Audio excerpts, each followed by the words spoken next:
I wish I made this stuff up, but I didn't. Moldy bread to treat wounds, urine mouthwash, eating human mummies. The world used to be a different place. If you got sick back in the day, you might be eating or drinking some very unusual things. In 1928, Alexander Fleming discovered penicillin, one of the greatest medical breakthroughs of all time. And if you didn't know, penicillin is a mold, like mold, that you would find on food. Before that, humans had no idea what it was. But starting all the way back in ancient Egypt, they would apply moldy bread to wounds in order to stop infections. Sometimes. Because penicillin is a specific type of mold, and there's like 100,000 types of mold. So a lot of the time that moldy bread didn't help at all. And sometimes it made it worse because mold also carries bacteria. But hey, at least you're not swishing around urine in your mouth. Yeah, pee mouthwash. The ancient Romans used pee mouthwash.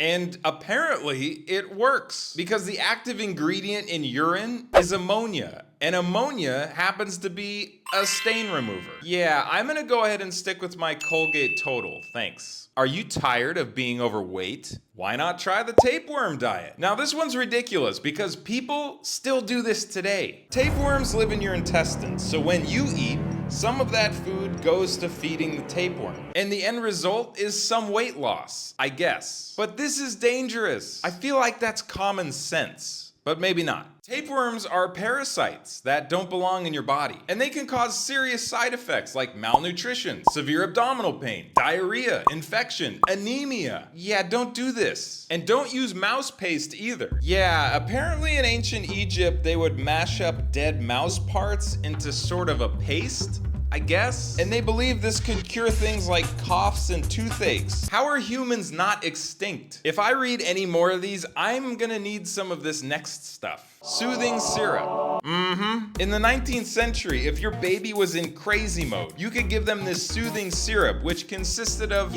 basic ingredients like codeine, opium, and of course, heroin. Because why not? It was literally openly advertised as a serum that calms babies and also provides much needed rest for the mother. A 2-for-1 deal. Woo! This stuff was created in the mid-1850s and hung around until the 1930s. How many people were using this stuff? Was this the real cause of the Great Depression? Do you have trouble seeing in the dark? Are animals constantly sneaking up on you at 2 a.m. in the middle of a forest? You're just not eating enough raw liver.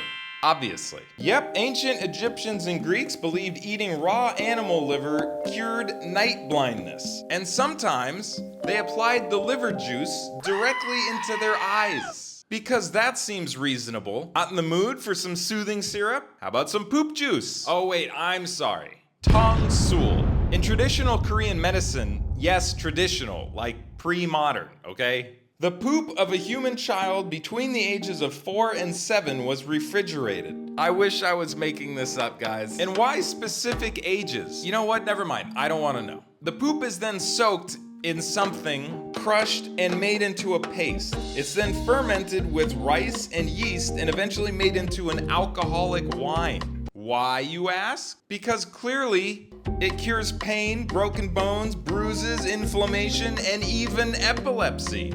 I'm just a messenger. How about some Rocky Mountain oysters along with your poo wine? Oh, you don't know what these are? Well, they're bull testicles. And if you're wondering why this picture looks modern, it's because it is. Yes, this is a somewhat common menu item served in restaurants across the world. I've never personally had one, and I don't want one, but a lot of people like these. Hey, you do you. But did you know that historically, there was a very specific reason that people ate these? In different time periods throughout the world, many people thought that eating animal testicles was a cure for infertility.